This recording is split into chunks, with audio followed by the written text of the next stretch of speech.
Hey guys, Dave from Nerdarchy, for nerds, by nerds, hanging out with these nerds. Eric is Ryan. Nerdarchy is Ted. And today we're going to get a little strange as we D&D as Doctor Strange.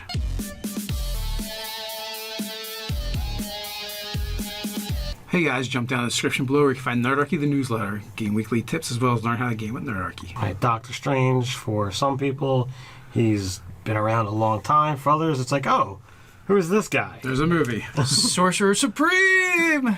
That is his title. That is the title from the comic books. But he doesn't technically have that title in the movie yet. The Sorcerer Supreme is a title that's given to different sorcerers that have these sanctuaries that kind of hold off the dark domains and oversee the world. There's several of them. There's one in New York.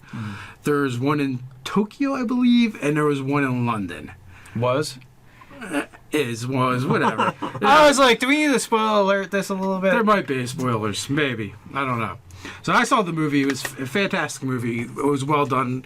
And you're really getting Doctor Strange at the very beginning of his sorcerer career. Right, well, sorcerer is a term to use lightly, as you've said, multiple times. He's not a sorcerer. He's not a sorcerer. So while we're D&D-izing, you guys can lay off, we're not calling him a sorcerer. The Bill, Comic Book University.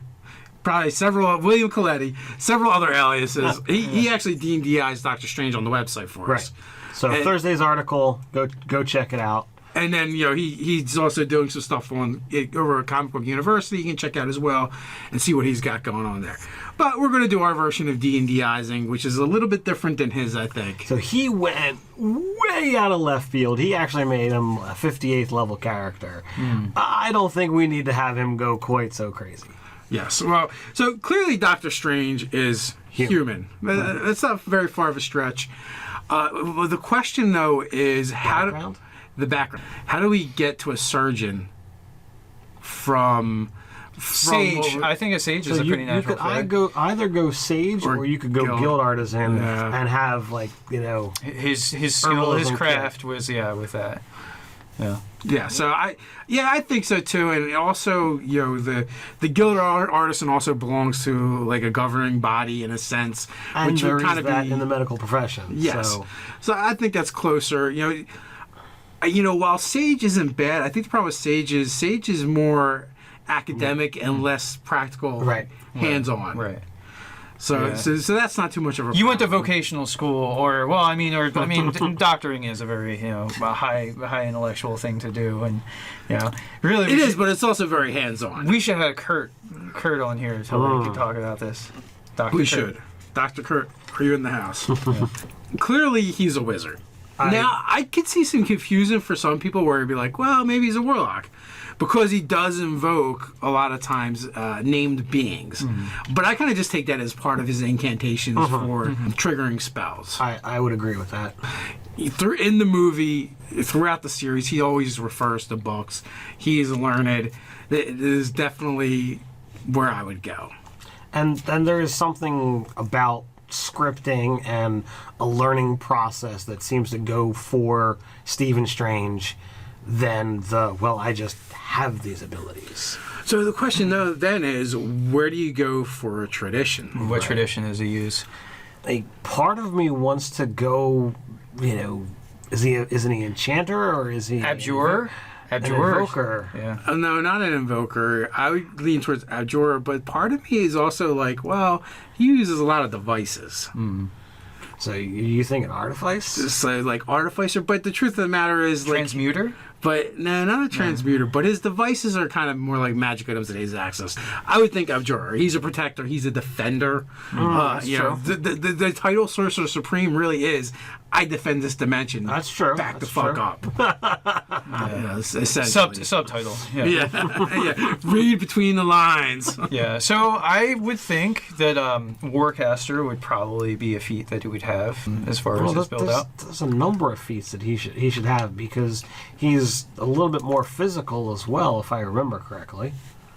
So part of, and especially in the movie, part of the training is actually like they do like Tai Chi and martial arts, is to help them focus and center themselves. Which when DeBill did the D&D'izing on our website, he actually put him in as a monk as well as wizard and warlock. Yes.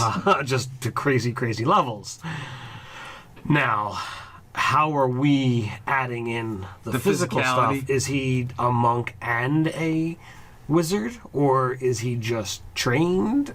How are we getting into that? Well, you could go with like a single level of monk just because To reflect that. He just- dabbled. Yeah, Okay. it's not so much that he dabbled. It's just like his wizard training is kind of built upon that monastery kind of lifestyle and training, and that's how, especially if you're going with the movies. Right. Now, in the movies, like you're catching him right at the beginning, so he's not uber powerful yet. Then so like Warcaster would make sense just because as things go on, he becomes that much more proficient.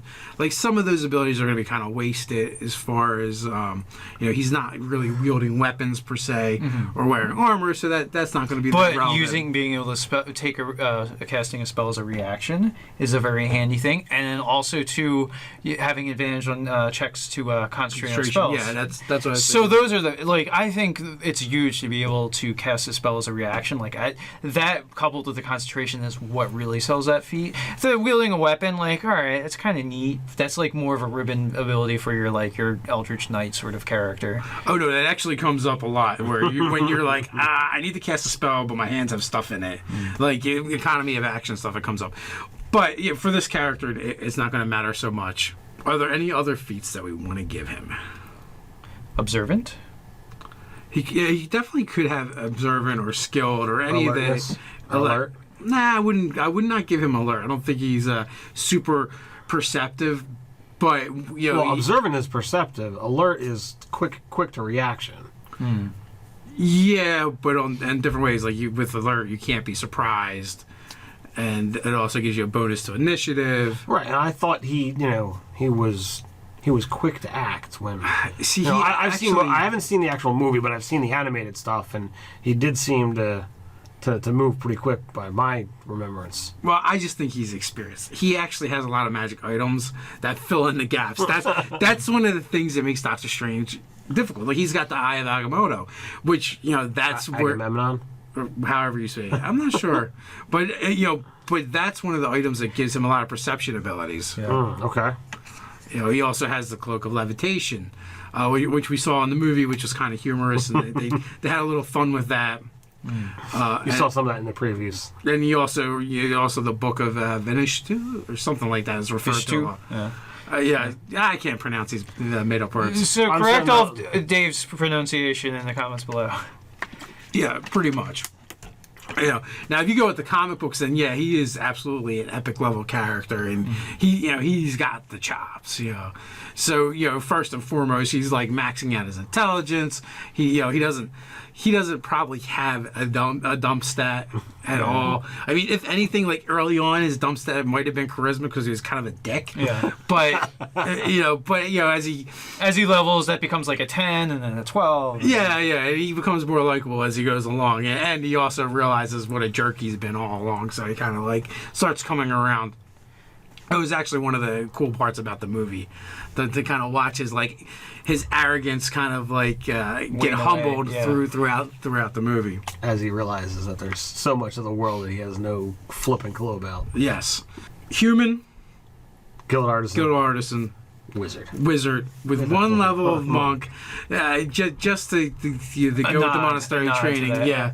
Like I'd do a half a level if we could. I think because I just don't think it's that core to Doctor Strange. Although on the plus side, hell, if he does have a good wisdom modifier, he's getting that to armor class. So that's true. Unless he's mage armoring up, which he's undoubtedly will. So is he a 20th level wizard? So that's what I mean. It just depends where in the series you want to put him. Okay. Yeah. Literally, and again, Marvel magic is not the same as D&D magic. Mm-hmm. He's essentially literally uses almost like a time stop ability in the movie. Yeah. So, in the movie, what is that? Like a 7th level, 8th level spell? That's up there. It's 8th or 9th. 8th or 9th, I believe, is a time stop. If you're going to go, if he's accessing that level of magic, that's 18th. He's starting at 17th level, pretty much. But that being said, like the thing about Stephen Strange is he's a prodigy. He's been a prodigy at everything. Like one of the things, and Observe It does work, and this is why. One of the things that really allowed him to excel was the fact that he's got a photographic memory. So he would just that's how he got through med school, and then that's how. In the movie, how he excelled at magic so fast. Because he's just looking at it. He's just memorizing everything that he comes across and devouring it. That's pretty awesome. Yeah, so I don't know. What do you guys think? How would you do Doctor Strange in the D&D stats? Let us know in the comments below. You can like, share, or subscribe, and also check us out on Patreon. You can check out the articles over at nerdarchy.com. So until next time, stay nerdy.